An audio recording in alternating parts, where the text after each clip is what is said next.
What should home and garden brands do when their Google Ads stop working? Let's talk about that. Right, Darren, here we are back in the T-Talk studio once again. I always start the episode by saying that. You do. I always stay. Right, we're back in the studio again. We're either back in the studio or we're on the road. Oh, but what if one time we were somewhere completely different? Well, then I don't know what would happen. Yeah. I don't know how I would start this episode. I'd be all flummoxed. We are talking about what to do when your ads stop working, and we'll get straight down to brass tacks. What should we do? Not panic and change everything. Panic? Oh my God! Don't My panic! ads don't work! He's been desperate to use that I've got buzzer. to change everything. No, you haven't. Stop. Are you sure? Don't panic and don't change everything. End of episode. Okay. No, it's not. But this is a very poignant episode because look, we're an agency. We work with lots of clients. Occasionally, their ads don't work as well as we wanted them to. They're not working. Oh my God! Change everything quick. Or it works, but then it stops working. Right? Very recently, we had a client whose ads absolutely beautiful, beautiful, and then stopped working. They just stopped. And they stopped, and we looked at what's going on. But what we don't do is panic.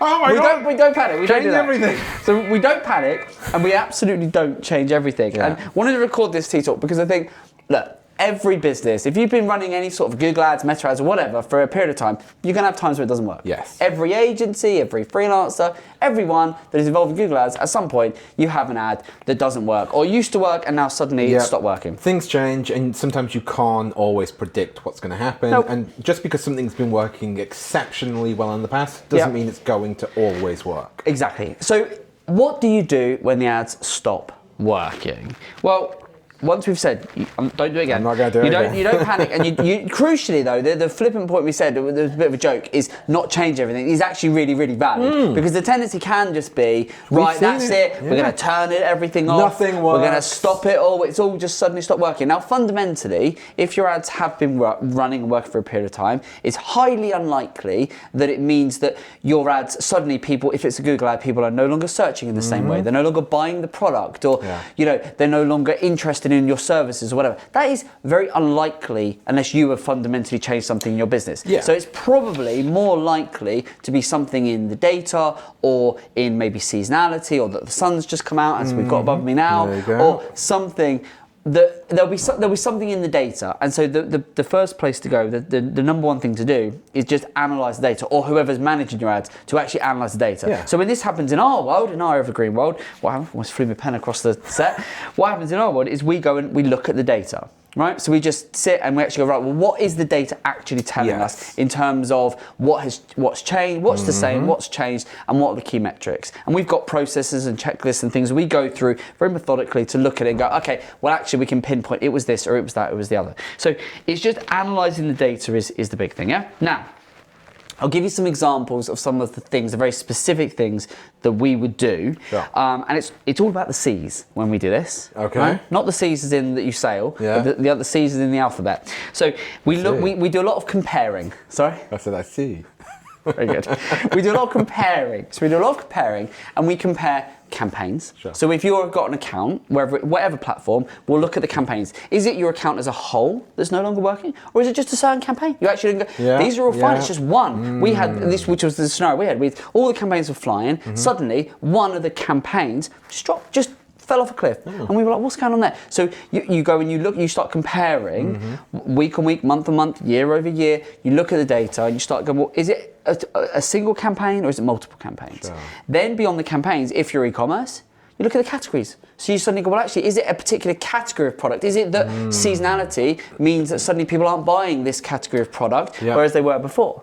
But then you also look at things like the clicks. Has something changed within the clicks that suddenly means you were getting lots of clicks for this product, this service, this search trend, and now you're getting very little? So it's, those are just some of the things. I'm not going to give all my trade secrets away, but those are just some of the things. We'll look at the campaigns, we'll look at some of the categories, we'll look at some of the clicks, and then as I say, we'll just be comparing all of the data, and we'll be looking at day to day, week on week, month over month.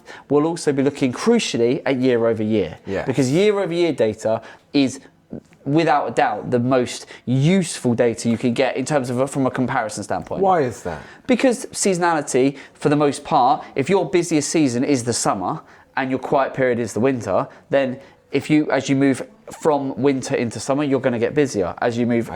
So comparing, well, okay, what does April, May, June look like for the last 2 or 3 years? Now, if it's been fairly consistent. Yeah, and you're going to get some, depending on if you are. A lot of our home garden clients, they are, they're very seasonal. So they'll have big peaks over the summer. So we'll see that. So it's far more useful for us to compare, the summer period over the last 2 or 3 years than it is to compare against, the start of the year, Jan, Feb, March. Yeah. So comparing that year-on-year data. Before we go any further, if you're enjoying today's Tea Talk, you'll love our Grow with Evergreen podcast. Specifically created for home, garden and lifestyle brands, it's a podcast dedicated to discussing paid media and marketing. Every episode we're joined by a brand that wants to grow online. We delve into their business, dissect what they're doing and define a digital growth strategy they can take and deploy into their business. And best of all, you get to listen or watch along, then take those learnings into your own business. Make sure you check it out on YouTube, Spotify and Apple Podcasts. But for now, let's get back to today's Tea Talk. A couple of other really practical things that people just don't do, and this happens all the time, and we make a point of doing this, is reviewing the SERPs. Do you know what I mean by SERPs? No. I genuinely actually... How long have you worked here? I've learned a lot over my time here, but I can't say I know what SERPs are. Okay, SERPs, you'll kick yourself when I tell you what it is. So SERPs are search engine results pages. Oh. So it's the SERPs. So I'm a geek. What can I tell you? But there were serpents or something. But it's the search engine results. But what I mean basically is the pages on Google. Yeah. When you search for something, the results pages you're being fed, right, with all the ads. Yeah. Whether it's shopping ads or product ads. But the SERPs, the search engine result pages.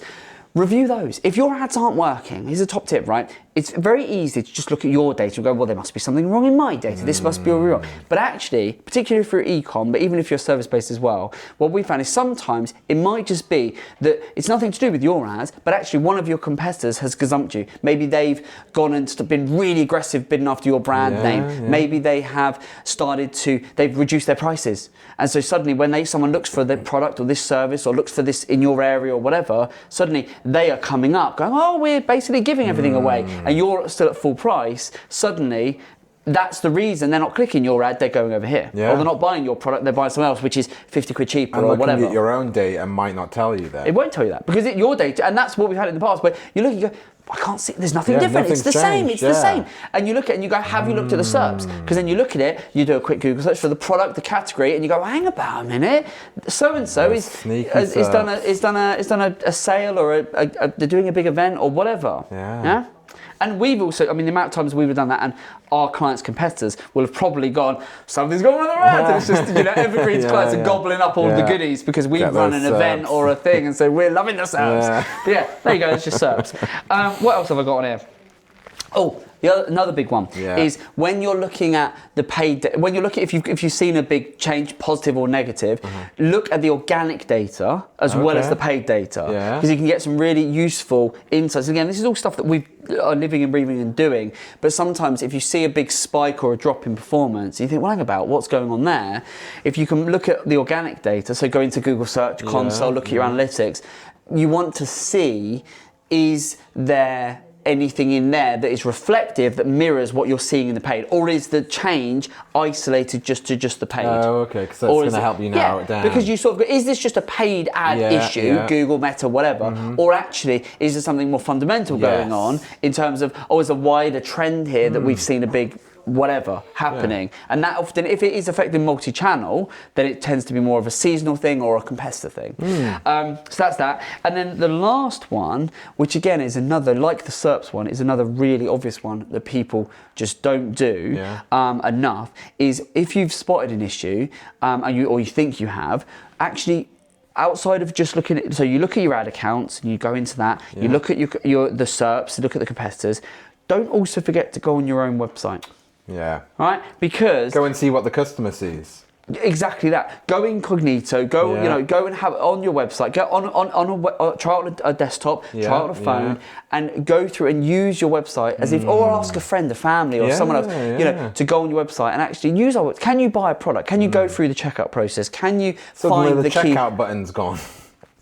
You say that literally. You know, we've had ones where, because often you'll find that it might just be, because then what you can do, if depending on the size of your organisation, it might just be you need to speak to your team and go, have we changed something on the website? Have we done something different? And then you'll find out the developers, oh yeah, we've gone and fundamentally changed the navigation, or we've gone and done this, or we removed all those pages, or oh yeah, that product, we archived it, and you're like, gee, that's why it's all going, you know, and it's not, you're not going to see that in the ad account, you're not going to see that in the SERPs, but you can see it through the website. You look at it, well, hang about a minute, this is that and the other. So it sounds to me like a lot of these are almost just trying to figure out what the issue isn't. And sort of narrowing it down until you can have a much more narrow view of what the potential problem might be.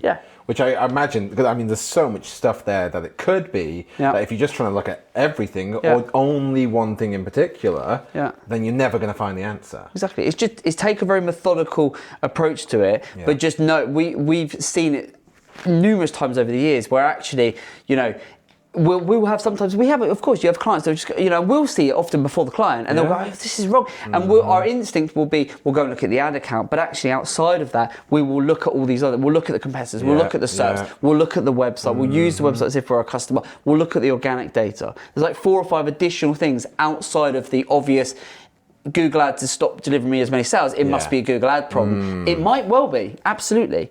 But it just as equally might not be, and it could be something else. And there's just a few things to do. But crucially, it's not panic, it's not change everything, and it's not turn everything off and go on, you can do it again. No, I won't do it. I'm not going to panic. I'm going to keep a level head. Are you sure? Now I know what to do. There you go. Oh, there you go. Right. I think we'll leave this one here. There you go. Hopefully you found that useful. If you have, let us know in the comments. If you, I'm sure there'll be some of you. Give us a little like if you've ever been in that situation where you've thought, I've got to resist the urge to panic or turn everything off or just suddenly whack up my budgets tenfold because I want to get what I had yesterday back. Don't. It might just be something that just requires a little tweak here or a little check there. You're off to races. Right. Give us a comment, like if you have enjoyed this, found it useful. We'd love to hear from you. I think, what else can we say? We've got some very interesting T-Talks coming up. We've got the pod. If you don't know about the pod, our Grow with Evergreen podcast is amazing. Do check that out. We've had some fantastic guests. Even very recently, at the time of recording, we've had some special guests on our podcast, which the episodes will be coming out. Very special an episode. We reached our 50. We did reach our 50 pods. I think in terms of T-Talks now, we're getting on for about 70 odd. Yeah, we're well over the hill. Unbelievable. Not to say that we're going to die. It makes it sound really hard. I was finding more positives. There you go, veterans. But yes, there you go. Hopefully you found it useful. As ever, thank you so much from Darren, from me. Thank you, and we'll see you in the next one. Take care. Bye.